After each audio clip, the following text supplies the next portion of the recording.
اور جو ڈاکٹر نے بھی بتایا کہ بہت نزدیکی سے اس کو گولی مار دی گئی.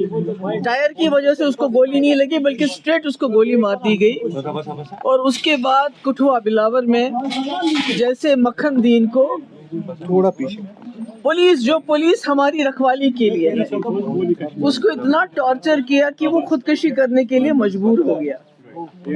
اور ایسے میں انسان کو یہ خیال تھا کہ عمر صاحب جب ہوم منسٹر سے ملیں گے تو ان سے ان مسئلے کے بارے میں بات کریں گے، کیونکہ ہم کہتے ہیں، جیسے وہ خود بار بار کہتے ہیں، ہوم منسٹر صاحب کے جو ایڈوائزر ہیں، ہمارے ہاتھ میں کچھ نہیں ہے.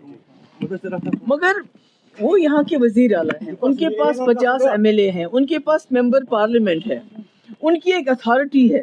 اگر PDP والے ہوم منسٹر سے پوچھنا چاہیں تو ہم نہیں پوچھ سکتے، بلکہ عمر صاحب کو چیف منسٹر اگر وہ گئے تو ان کو وہاں ہوم منسٹر صاحب سے بات کرنی چاہیے تھی کہ اگر جموں کشمیر میں آپ کہتے ہیں حالات بالکل ٹھیک ٹھاک ہیں، ملیٹنسی کے ساتھ آپ مقابلہ کر لیجئے، مگر جو عام لوگ ہیں، جو بے گناہ لوگ ہیں، ان کے ساتھ آرمی کی طرف سے کسی آرمی کے، میں نہیں کہتی ساری آرمی خراب ہے، مگر اگر کوئی غلطی کرتا ہے اس کی نشاندہی ہونی چاہیے، اس کو سزا ملنی چاہیے. اسی طرح جو بلاور کا SHO ہے، اس کے بارے میں عام طور سے یہ شکایت ہے کہ وہ وہاں لوگوں کو، نوجوانوں کو گرفتار کر کے ان سے پیسے وصول کرتا ہے، جو پیسہ نہیں دیتا ہے تو اس کو ملیٹنسی کے الزام میں بند کرتا ہے. آپ نے بھی وہ ویڈیو دیکھی ہوگی مکھن دین کی، وہ تو دل دہلانے والی چیز ہے. 25 سال کا جوان، چھوٹے چھوٹے 2 بچے، تو اس کو اتنا مجبور کیا گیا کہ وہ قرآن پاک کو ہاتھ میں لے کے وہ خودکشی کرتا ہے. تو مجھے لگتا ہے کہ عمر صاحب کو یہ چیز دھیان میں رکھیے. اسٹیٹ ہوڈ تو ٹھیک ہے، آج نہیں کل نہیں پرسوں اسٹیٹ ہوڈ تو مل ہی جائے گا، مگر یہ جو جموں کشمیر کے لوگوں نے اتنی بڑی تعداد میں ووٹ دیا اس سرکار کو، کہ سب سے پہلے تو جان ہے تو جہان ہے. اسٹیٹ ہوڈ تب ہے جب انسان زندہ رہیں گے. تو مجھے یہ افسوس ہے کہ انہوں نے یہ بات نہیں کی، کرنی چاہیے تھی. دوسری بات میں یہ کہنا چاہتی ہوں کہ ہم اپوزیشن ہے، PDP اپوزیشن ہے، ہم کوئی ملیٹنٹ جماعت نہیں ہے. ہمارا ایک ڈیوٹی ہے، ہمارا فرض ہے اور ہمارا حق ہے، جہاں زیادتی ہوگی وہاں جا کے لوگوں کے ساتھ کھڑا رہنا. تو جس دن یہ واقعہ ہوا اس دن میں سوپور جانا چاہتی تھی، بمائے، اور التجا جموں جانا چاہتی تھی.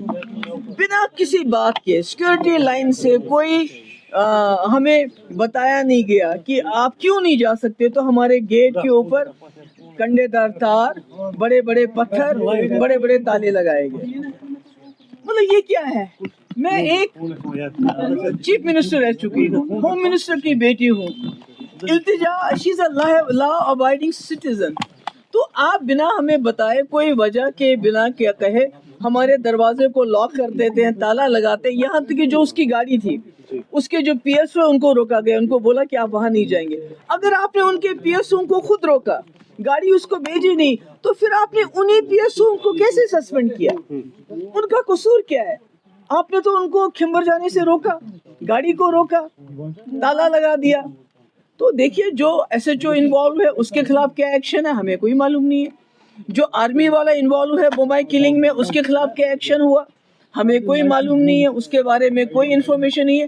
مگر التجا کے 2 PSO جن کا کوئی قصور نہیں ہے، حمید اور بشارت، جو اس لیے ساتھ ہے کہ ان کو التجا کی پروٹیکشن کرنی ہے، بلکہ التجا کی جاسوسی نہیں کرنی ہے. تو ان کو اس لیے سزا دی گئی کہ آپ التجا کی جاسوسی کیوں نہیں کرتے. تو میں سمجھتی ہوں یہ بہت ہی افسوس کی بات ہے. میری گزارش ہے گورنمنٹ آف انڈیا سے،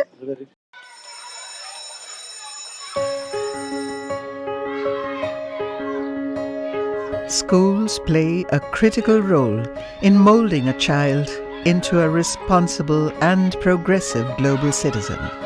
A good education empowers a child with infinite opportunities to discover and innovate. Over the past few decades, of all the innovations that have taken place all across the world, how many can India lay claim to? Perhaps not many. rather than being pushed to master existing texts. Students must be encouraged to learn, unlearn, and critically evaluate everything they observe through the formative years of their education. Shri Educare was formed out of a commitment to expand SEL's reach of providing quality Indian education. It is essentially engaged in setting up schools from preschool to K-12 at both national and international levels.